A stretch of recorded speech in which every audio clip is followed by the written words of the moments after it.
Lyon Pôle Bourse, faire grandir les entreprises grâce à la cotation, animer le club des sociétés cotées et développer un écosystème boursier dynamique.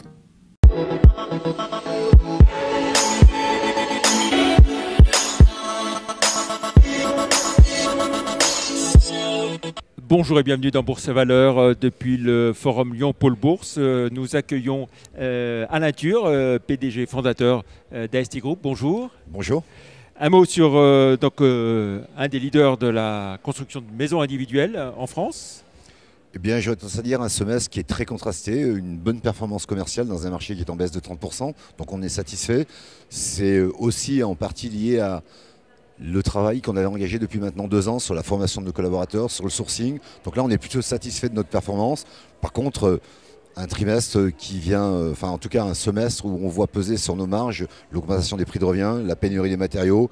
On sortait à peine d'un conflit, d'une crise sanitaire, qu'on rentre dans un conflit qui a des proportions bien supérieures à ce qu'on avait imaginé quand celui-ci a démarré. Voilà, donc compliqué dans ce contexte-là.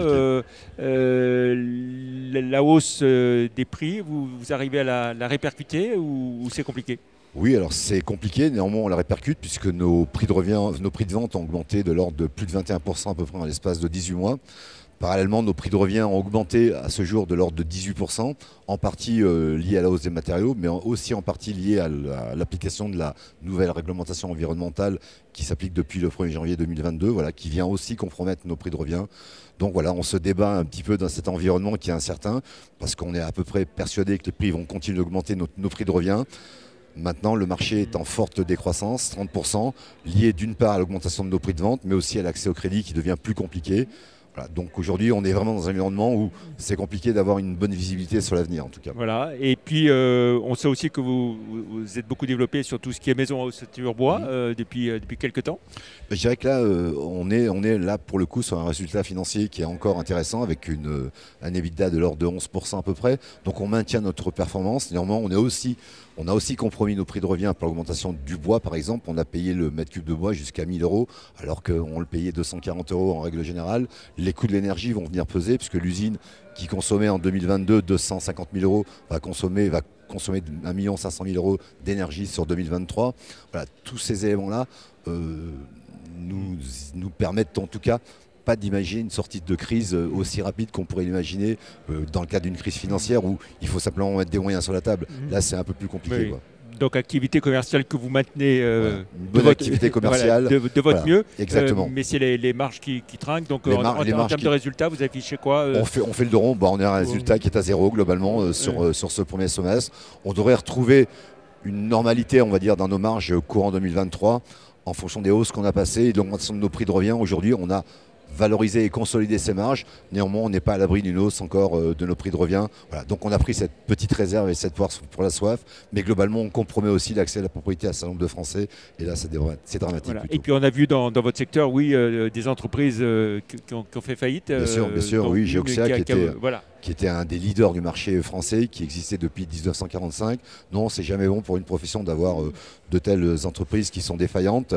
Mais si ce n'était qu'elle, Geoxia, c'est un peu l'arbre qui cache la forêt. De nombreuses sociétés sont en train sont en tout cas dans une situation financière qui est extrêmement défavorable et ne passeront pas l'année.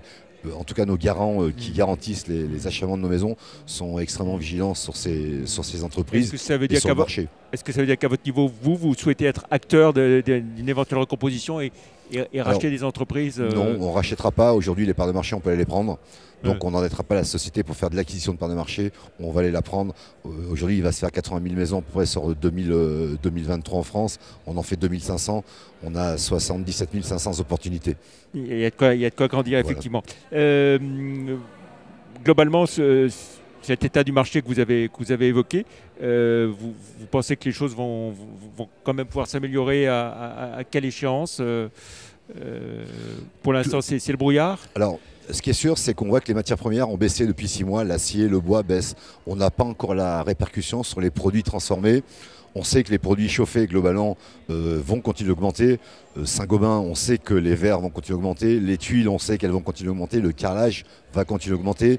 Donc nous, le principe qu'on a pris, c'est qu'on a modifié nos descriptifs. On ne vendra plus de tuiles terre cuite, on va vendre de la tuile béton. On ne fera plus de sol carrelage, on va faire des sols stratifiés pour essayer de compenser en tout cas ces augmentations. On est obligé d'adapter nos descriptifs à ce nouvel environnement de prix, quoi.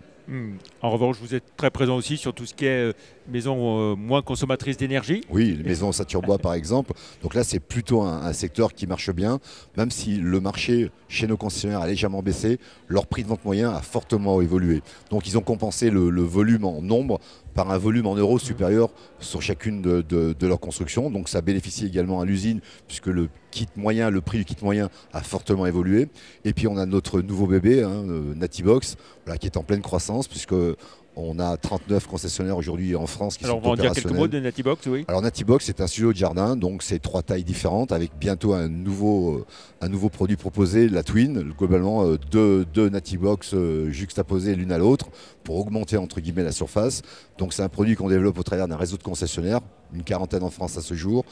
Un objectif de 80 concessionnaires à 2005 et une cinquantaine dès 2023.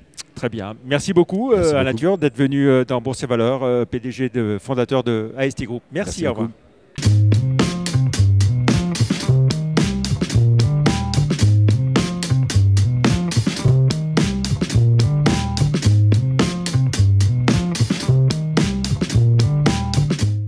Retrouvez les enregistrements et informations de marché sur les sites de Zone Bourse et d'Euronext.